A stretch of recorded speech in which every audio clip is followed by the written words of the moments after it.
नमस्कार, good morning, जोहार।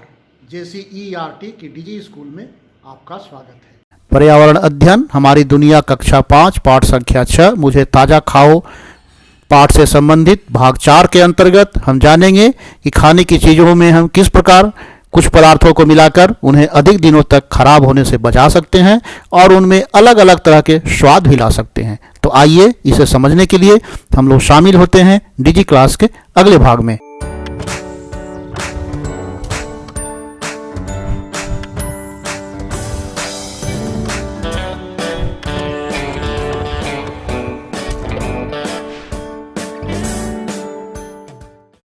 झीरी में आंवला के बहुत सारे पेड़ हैं और अरुण के खेतों में भी आंवला के पेड़ हैं। अरुण की माँ कहती है कि अरुण जाओ कुछ आंवले ले आओ, मैं उसे अचार बना कर रख दूंगी।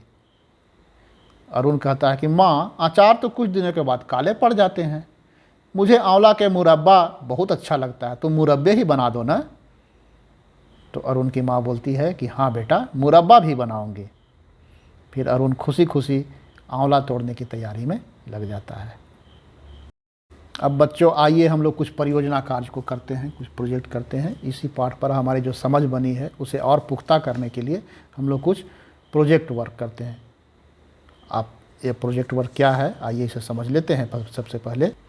सबसे पहले आप आंवले को किस किस रूप में उपयोग करते हैं इसकी एक सूची बनाइए। आपके घरों में या आसपास के घरों में आंवले को किस किस रूप में उपयोग किया जाता है उसकी आप एक सूची बनाइए। और दूसरी है कि आपको खाद्य प्रसंस्करण करना है। अब आप सोच रहे होंगे खाद्य प्रसंस्करण क्या है।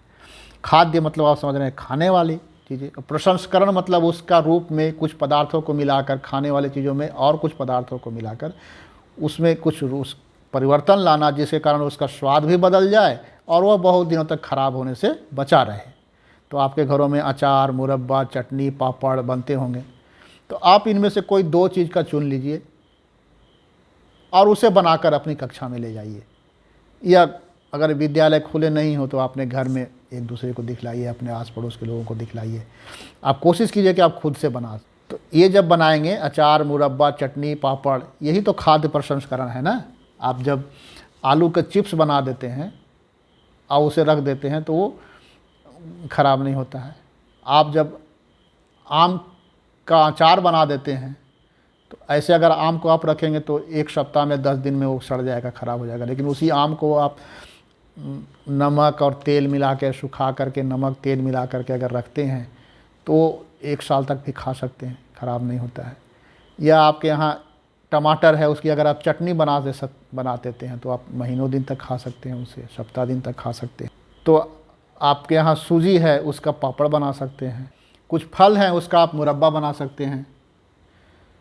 ये सब चीज़ें खाद्य प्रसंस्करण कराती है। खाद्य प्रसंस्करण के द्वारा क्या होता है कि उस खाद्य पदार्थ का टेस्ट भी बदल जाता है, खट्टा मीठा जो भी आप स्वाद दे सकते हैं, और फिर वो अधिक दिनों तक खराब भी नहीं होता है। तो आपको ये 2 काम करना है। पहले आंवला का क्या क्या उपयोग है उसकी सूची बनानी है।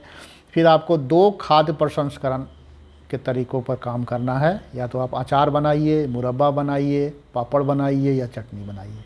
हाँ तो बच्चों, अब इस पाठ की समाप्ति पर हम लोग एक बार फिर से जानते हैं कि हम लोगों ने इस पाठ पर चर्चा के दौरान क्या क्या सीखा।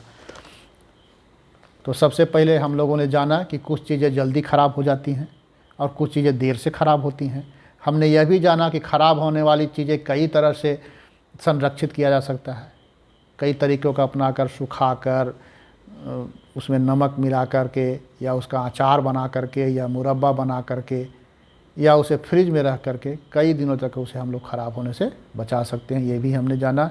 हमने ये भी जाना कि खाद्य सामग्रियों के पैकेट पर कई तरह की बिंदियाँ लगी होती हैं, हरी बिंदी, लाल बिंदी, भूरी बिंदी, और उनका क्या अर्थ होता है ये भी हमने जाना। साथ साथ हमने यह भी जाना कि खाद्य पदार्थों के पैकेट पर उसका अधिकतम मूल्य भी लिखा होता है, उसका वज़न भी लिखा होता है, और वह कब ख़राब होगा उसकी तिथि भी लिखी होती है, या वह कितने दिनों में बनाने के कितने दिनों बाद ख़राब हो जाएगी वो दिनों की संख्या लिखी होती है। और सबसे बड़ी बात कि आज हम लोगों ने जाना कि भोजन को बर्बाद होने से बचाना है। भोजन को इधर उधर फेंकना नहीं है, उसे जूठा करके नहीं छोड़ना है। अगर आपको खाने से भोजन बच जाता है तो कुछ ज़रूरतमंदों को हम वो दे देंगे, खिलाएंगे। तो चलिए बच्चों, धन्यवाद। फिर मिलते हैं अगले डीजी क्लास में एक नए पाठ के कुछ वीडियो और उसके आकलन के प्रश्न पत्रों के साथ। तो तब तक के लिए गुड बाय। धन्यवाद बच्चों। इस पाठ का चौथा भाग समाप्त हुआ। अगले भाग में हम जानेंगे इस पाठ से संबंधित कुछ प्रश्नों को।